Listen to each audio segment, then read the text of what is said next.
Wacker vibratory rammers are designed to compact loose soils and gravel, to prevent settling and to provide a firm, solid base for the placement of footings, concrete slabs, foundations, and other structures. On this program, I'll demonstrate how to operate a Wacker vibratory rammer.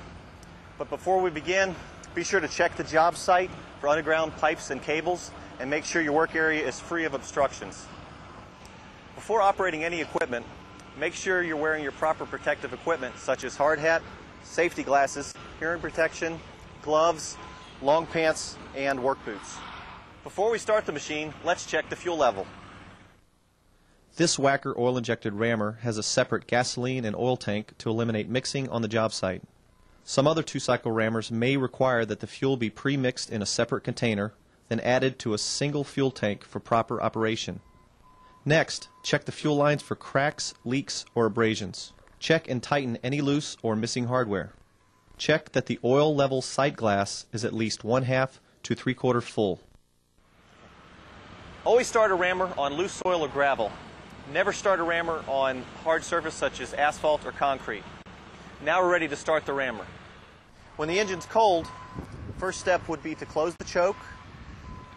Next, turn the fuel on, then open the throttle 1/4 to halfway of full throttle. Take a well-balanced stance and pull the starter rope. When the engine kicks over, open up the choke and let the engine idle for a minute.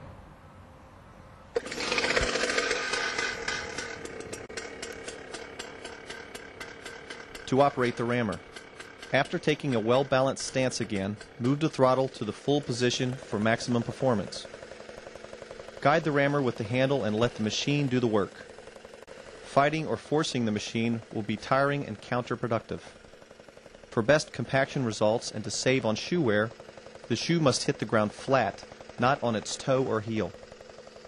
Cover the work area uniformly for proper compaction results. The number of passes will vary depending on the content, amount, and depth of fill material used. Water can be added to the soil to keep the dust under control and to improve compaction. Remember to keep hands, feet, and loose clothing away from all moving parts of the rammer.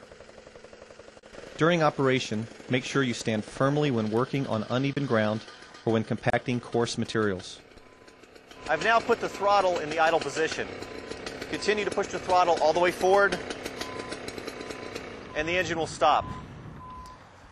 Next, close the fuel valve, and always allow the engine to cool for 15 minutes before transporting. If you have any questions concerning operation or safety, please contact your local Wacker dealer or distributor.